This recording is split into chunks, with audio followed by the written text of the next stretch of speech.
हमको न सताओ के गुनहगार नहीं हैं। हमको न सताओ के गुनहगार नहीं है। ये किसने कहा तुमसे के वफादार नहीं है। जब देश ने मांगा है लहू हमने दिया है। जब देश ने मांगा है लहू हमने दिया है। हम फख्र वतन है, कोई गद्दार नहीं है। और ऐवाने हुकूमत तक मैं ये पैगाम पहुंचा देना चाहता हूं कि हम सब मुल्क के वफादार हैं, कोई गद्दार नहीं है और ऐवाने हुकूमत की तरह गद्दार नहीं है।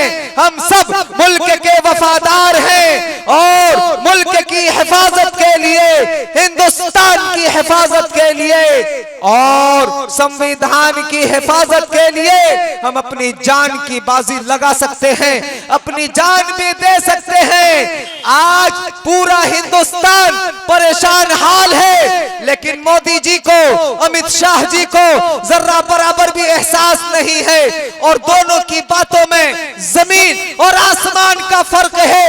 एक तरफ मोदी जी कहते हैं कि मुसलमानों को घबराने की जरूरत नहीं है, किसी भी हिंदुस्तानी की नागरिकता पे कोई खतरा नहीं है, शहरियत पे कोई खतरा नहीं है। और दूसरी तरफ गृह मंत्री जी का बयान आपने सुना, हिंदुओं का नाम लेते हैं, सिख का नाम लेते हैं, ईसाई का नाम लेते हैं, बुद्धिस्ट का नाम लेते हैं, जैनी का नाम लेते हैं, सबका नाम लेते हैं, लेकिन उसमें मुसलमान का नाम नहीं लेते हैं। मैं ये बताना चाहता हूं कि अगर धोखे से मुसलमानों का नाम छूट गया है तो हम सब के सब आपको याद दिला दे रहे हैं, याद दिलाते हैं कि इसमें मुसलमानों का नाम भी जोड़िए और मुल्क में हिंदू मुस्लिम एकता को बरकरार रखिए, मुल्क में हिंदू मुस्लिम यकजहती को बरकरार रखिए और इस मुल्क में गंगा जमनी तहजीब को बरकरार रखिए। क्यों? इसलिए कि ये हिंदुस्तान में, ये हिंदुस्तान की दो आंखें हैं, एक हिंदू और एक मुसलमान। दो आंखें हैं, एक हिंदू एक मुसलमान। अगर एक आंख फोड़ोगे तो पूरी दुनिया भारत को काना कहेगी। इस हिंदुस्तान के दो हाथ है, एक हिंदू एक मुसलमान। अगर एक हाथ तोड़ोगे तो पूरी दुनिया भारत को लुल्ला कहेगी। इस हिंदुस्तान के दो पैर हैं, एक हिंदू एक मुसलमान। अगर एक पैर तोड़ोगे तो पूरी दुनिया भारत को लगड़ा कहेगी। मैं प्यार से मैं अर्ज कर रहा हूं मोदी जी से, अमित शाह जी से कि इस हिंदुस्तान को लगड़ा, लूल्हा और काना होने से बचा लीजिए। इस हिंदुस्तान को लगड़ा, लूल्हा और काना होने से बचा लीजिए और ईश्वर से डरिए कि कहीं ईश्वर इन तीनों चीजों का मिस्ताक तुम्हें न बना दे। इसलिए ईश्वर से डरो और हिंदुस्तान के रहने वालों को, इंसानों को न सताओ, परेशान न करो, जुल्म सितम के पहाड़ न तोड़ो और यहाँ के नागरिक को परेशान करके सबूत मत मांगो।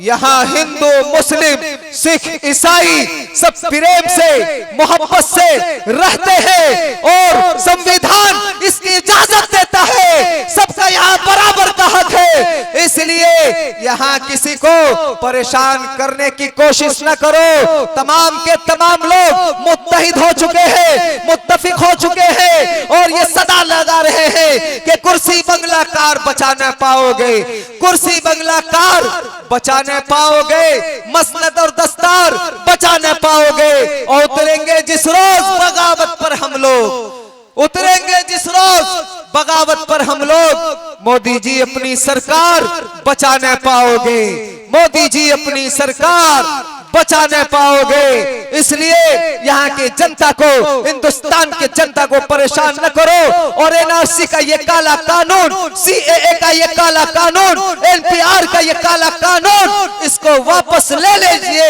इसको वापस ले लीजिए इसी में खैर है, इसी में सालमियत है, इसी में मसलहत है। और हिंदुस्तान को आग में जलने से बचा लीजिए, ये आपका फर्ज है, आपकी जिम्मेदारी है। अगर जनता ने आपको प्रधानमंत्री बनाया है और आप मुल्क के प्रधानमंत्री है, कुर्सी पे बैठे हुए हैं, लेकिन याद रखें आप वजीर आजम जो बने हैं इसी आधार कार्ड से, इसी पहचान पत्र से, इसी ड्राइवरी लाइसेंस से, यानी जो सबूत वोट में आप जो वोट देने में आप सबूत क्या पेश मांगते हैं? आधार कार्ड लाओ, वोटर आई कार्ड दिखाओ। तो इसके जरिए से आप वजीर आजम बने हुए हैं, प्रधानमंत्री बने हुए हैं।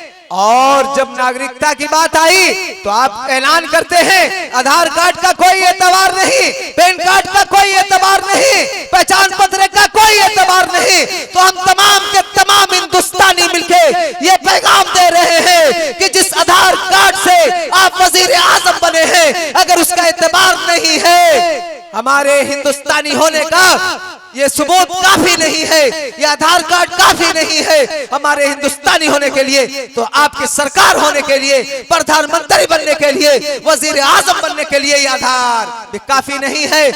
इसलिए आपको हम सरकार मानने से इनकार करते हैं। और याद रखिए, जब आधार कार्ड का एतबार नागरिकता में नहीं, तो सरकार बनने में भी आधार कार्ड का कोई एतबार नहीं। आप सरकार नहीं है, हमारे नागरिकता पे आप शक कर रहे हैं, सबूत मांग रहे हैं, तो हम भी आपको सरकार नहीं मानते हैं। और ये आवाज पूरे हिंदुस्तान की है, पूरे हिंदुस्तान की ये सदा है और ये आवाज है।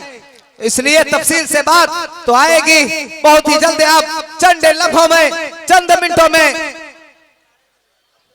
यहां तशरीफ ला रहे हैं इज्जतमाब आली जनाब पप्पू यादव जी।